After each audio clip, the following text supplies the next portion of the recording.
हरे कृष्णा, राधे राधे। आ गई हूँ आप सब लोगों के सामने नया चमत्कार लेकर। हमारे कान्हा जी तो ऐसे ही हैं, हमारे छोटे से प्यारे से लड्डू गोपाल, जो रोज ही चमत्कार करते रहते हैं। आज मैं आपको ऐसा चमत्कार सुनाऊंगी जिसको सुनकर आपके भी रोंगटे खड़े हो जाएंगे। आपको भी लगेगा कि कान्हा जी इतना चमत्कार करते हैं क्या। हाँ, चलो देख ही लेना कि हमारे कान्हा जी कितना चमत्कार करते हैं। अगर आप चैनल पर नहीं हो तो ज़रूर से सब्सक्राइब कर लेना। और छोटे से प्यारे से लड्डू गोपाल के चमत्कार मैं रोज़ ही आपके सामने लेकर आती हूँ, इसीलिए सब्सक्राइब जरूर कर लेना ताकि आपको ये चमत्कार सुनने को मिले और पता लगे कि हमारे लड्डू गोपाल कितनी कृपा करते हैं। चलो आज मैं आपको ऐसा चमत्कार सुनाऊंगी कि हिंदू हिंदू नहीं, मुस्लिम भी बदल जाते हैं। लड्डू गोपाल तो ऐसा चमत्कार करते हैं। चलो चमत्कार शुरू कर देती हूँ। जोर से जयकारा लगा देती हूँ एक बार। बोलो जय जय श्री राधे, बोल लड्डू गोपाल की जय हो, राधे रानी सरकार की जय हो। चलो शुरू करती हूँ। यह चमत्कार प्रेमा जी के साथ हुआ। प्रेमा जी बचपन में एक ब्राह्मण परिवार में जन्मी थी। उनके घर में बचपन से ही पूजा पाठ का माहौल रहता था, लेकिन प्रेमा जी कभी भी पूजा पाठ नहीं करती थी। उसे के घर के जब पूजा पाठ करते थे तो प्रेमा जी उन्हें ढोंग बताती थी और कभी भी उसका ध्यान पूजा पाठ में नहीं था। बचपन भी बीत गया। जब उसने 12वीं कक्षा पास कर ली और कॉलेज जाने लगी, उसके कॉलेज के बच्चे सारे नॉनवेज खाते थे तो उसका मन भी करता था नॉनवेज खाने को, इसीलिए घर वालों से छुप कर वह नॉनवेज खा लिया करती थी। अब समय बीतता चला गया। अब उसे पढ़ाई के लिए बाहर हॉस्टल जाना पड़ा और हॉस्टल में रहकर वह सारे काम करती थी। पूजा पाठ में तो उसका मन बिल्कुल था ही नहीं। अब उसे एक लड़के से प्यार हो जाता है जिसका नाम होता है जावेद। वो मुस्लिम होता है और उसे प्यार हो जाता है। प्यार हो जाता है तो उसे अपने घर वालों को बताया, लेकिन घर वाले उसकी बात मान ही ना रहे थे। इसीलिए जावेद ने और प्रेमा जी ने घर से छुपकर शादी कर ली। अब उसका परिवार वालों से तो रिश्ता ही टूट गया, क्योंकि उनके परिवार वाले का सख्त मना कर रहे थे कि हम ब्राह्मण परिवार से हैं और तू एक मुस्लिम परिवार में जा रही है। लेकिन उसका मन नहीं माना। आप जानते हैं प्यार कैसा होता है, जब एक बार जुनून चढ़ जाता है तो प्रेमा जी को वही जुनून चढ़ गया था। लेकिन जावेद अच्छा लड़का था। उसने प्रेमा जी के लिए कुछ नहीं कहा कि प्रेमा जी अपने धर्म को माने या ना माने। दोनों की अपनी अपनी मर्जी थी कि अपने धर्म के अनुसार चले या ना चले। अब दोनों का सुखी जीवन बीतने लगा। परिवार से तो दोनों का रिश्ता नाता टूट ही गया था, लेकिन कितने दिन टूटता। एक प्रेमा जी अपने घर परिवार वालों से मिलने लग गई और घर परिवार वालों ने भी मान लिया, चलो लड़की का सुख जहाँ है तहाँ सही है, जहाँ वो सुखी है तो अच्छा है। तो उसकी मम्मी पापा उसके घर आने जाने लग गए, भाई भाभी भी आने जाने लग गए। अच्छा माहौल हो गया। वहाँ जावेद के मम्मी पापा भी आने जाने लग गए। तो दोनों परिवारों में एक रिश्ता, एक संबंध जुड़ गया था। अब प्रेमा जी बड़ी खुश थी, क्योंकि मम्मी पापा से भी उसकी बात हो जाती थी, भाई भाभी से भी उसकी बात हो जाती थी। एक बार क्या हुआ, उसके भाई भाभी वृंदावन जा रहे थे तो प्रेमा जी ने सोचा मैं भी वृंदावन क्यों ना चली जाऊं। तो उसने अपने भाई भाभी से कहा कि मुझे भी अपने साथ ले चलो वृंदावन। लेकिन उसके भाई भाभी ने मना कर दिया, बंद तो गई है, मुस्लिम कहाँ जाएगी वृंदावन, ये हमारे हिंदुओं के काम होते हैं, तुम्हारे नहीं होते। लेकिन प्रेमा जी तो नौकरी करती थी, क्योंकि कैसे गुजारा होता अगर दोनों नौकरी नहीं करते। जावेद भी नौकरी करता था और प्रेमा जी भी। अब प्रेमा जी ने सोचा कि 2-4 दिन की छुट्टी ले लूँगी और वृंदावन घूम आऊँगी। मैं भी कान्हा जी के दर्शन कर आऊँगी। उसका मन था बहुत भाई भाभी के साथ जाने को, इसीलिए उसने अपने पति जावेद से पूछ लिया कि मैं वृंदावन चली जाऊं। उसका पति उसे किसी चीज़ में मना नहीं करता था, इसीलिए बहुत अच्छा था वो। इसीलिए उसने कह दिया अगर तेरा मन है तो तू चली जा। अब उसने अपने भाई भाभी को बताया कि मेरे पति ने हाँ कर दी है, इसीलिए अगर आप ले चलो मुझे वृंदावन तो बहुत ही अच्छा होगा। अब उसके भाई भाभी मान गए, चलो हम तो चल रहे हैं, तुम भी चलो। वो बोली मैं आप पे बोझ नहीं बनूंगी, मैं अपना खर्चा अपने आप ही उठा लूँगी। तो उसके भाई भाभी खुश थे, अब चलो कोई बात नहीं, खर्चा तो हम भी कर लेंगे।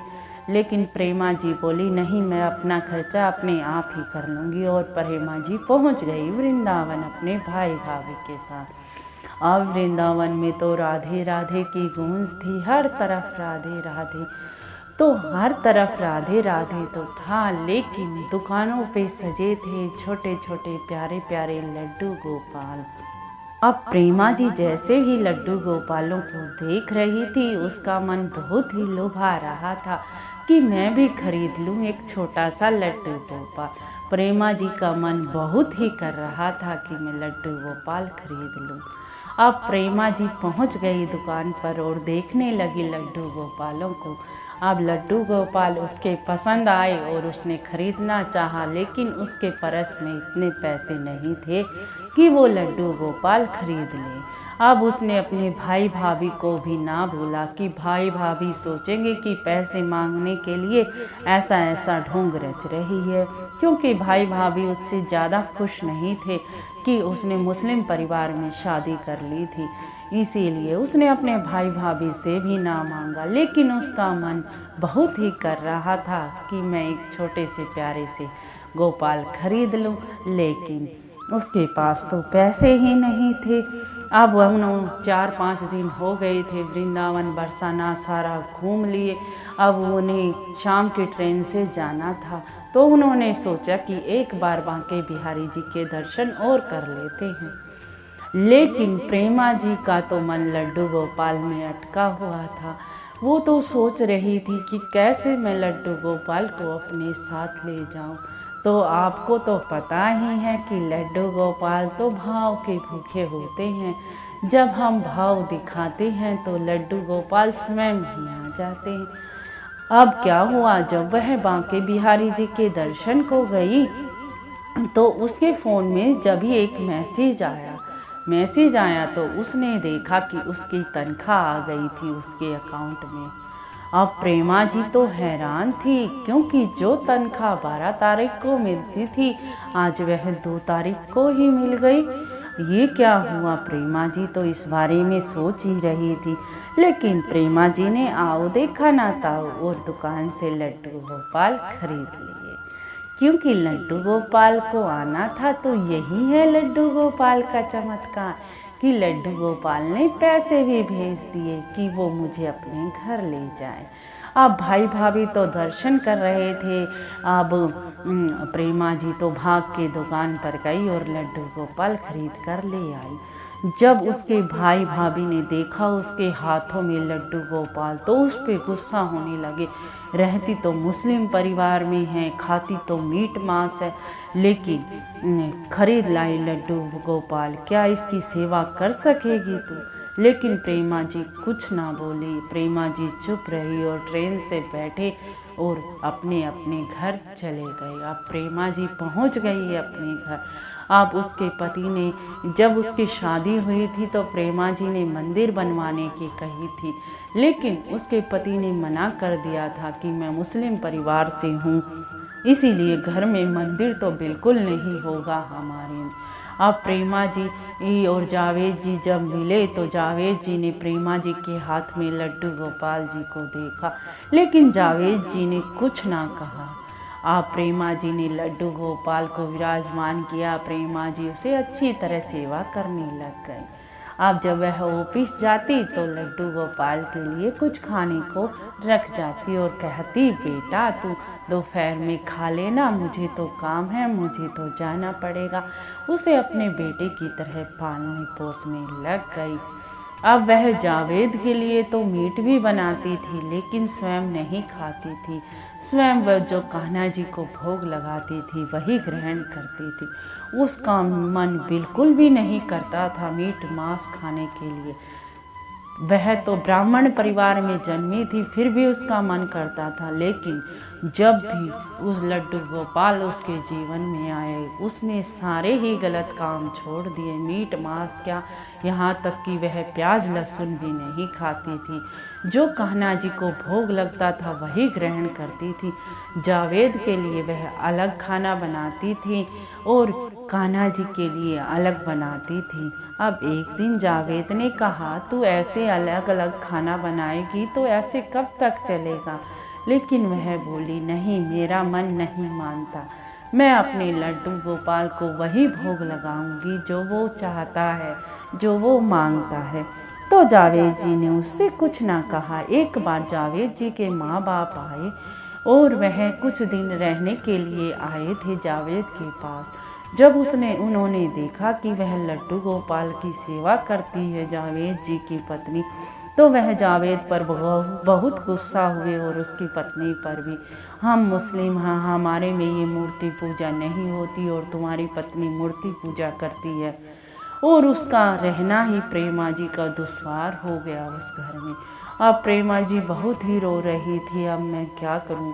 तो जावेद ने कहा, क्योंकि जावेद तो प्रेमा जी से बहुत प्रेम करते थे, इसीलिए जावेद जी ने अपने माँ बाप से कहा कि आपको रहना हो तो ठीक है, नहीं तो यहाँ से चले जाइए। मेरी पत्नी प्रेमा जी तो करेगी ही ये सारे काम जो उसका दिल कहता है। अब जावेद जी के माँ बाप चले गए। अब प्रेमा जी का वही सुखमय जीवन आ गया। लेकिन 6-7 साल बीत गए थे, प्रेमा जी को कोई बच्चा न हुआ। अब एक दिन प्रेमा जी बोली अपने लाला से, छोटे से लड्डू गोपाल, क्या तू और कोई भाई बहन नहीं बुलाएगा? क्या तेरा मन नहीं करता खेलने को? तो लड्डू गोपाल जी तो एक बार मुख से कहने की देर है, जब ही लड्डू गोपाल जी तो कृपा कर देते हैं। तो क्या हुआ कि 9 महीने में ही प्रेमा जी ने एक सुंदर से लड़के को जन्म दिया। अब लड्डू गोपाल का भाई ही आ गया था। प्रेमा जी और जावेद जी बहुत खुश थे, क्योंकि उनके घर में खुशियाँ आ गई थी। अब धीरे धीरे जावेद ने भी मांस मिट्टी खाना छोड़ दिया था। वह भी कान्हा जी को मारने लग गया था, क्योंकि 8 साल बाद उनके घर में पुत्र हुआ था, वो भी कान्हा जी की कृपा से ही हुआ था। अब भगवान ने ऐसी कृपा की लड्डू गोपाल ने कि उन्होंने नया घर भी खरीद लिया। और नया घर खरीदा तो जावेद ने नया घर खरीदा तो उसमें एक बड़ा ही सुंदर मंदिर था, बड़ा ही सुंदर मंदिर था। अब जावेद भी पूजा पाठ करने लग गए थे। जावेद ने भी मांस मिट्टी सब, यहाँ तक कि प्याज लहसुन भी छोड़ दिया था। कान्हा जी जब कृपा करते हैं तो ऐसे ही करते हैं। अब प्रेमा जी और जावेद जी खुशी खुशी रहते थे अपने बच्चे और लड्डू गोपाल के साथ। उनके जीवन में कभी भी कष्ट ना आए, क्योंकि वह लड्डू गोपाल की सेवा करते थे और लड्डू गोपाल को भी अपना सर्वस्व मानने लग गए थे। प्रेमा जी के ऊपर लड्डू गोपाल ने इतनी कृपा की कि जावेद अली खान ने भी अपना मुस्लिम धर्म त्याग के अपने लड्डू गोपाल की सेवा पूजा में लग गए और मांस मिट्टी खाना सब छोड़ दिया। तो देखा आपने, सुना आपने, कितनी कृपा करते हैं हमारे लड्डू गोपाल। जब वह घर में आ जाते हैं तो सारा माहौल अपने आप ही बदल जाता है। कैसे एक मुस्लिम जो मांस मिट्टी खाए बगैर रह नहीं सकता था, उसने सब कुछ छोड़ दिया और वह कान्हा जी की सेवा में लग गया। अब उनका जीवन सुख में बीत रहा है। चलो जी, अच्छा जी, चलती हूँ। अगर आपको चमत्कार कुछ पसंद आया हो तो लाइक, शेयर और कमेंट ज़रूर कर देना और सब्सक्राइब करना भी मत भूलना। राधे राधे जी, राधे राधे, राधे राधे।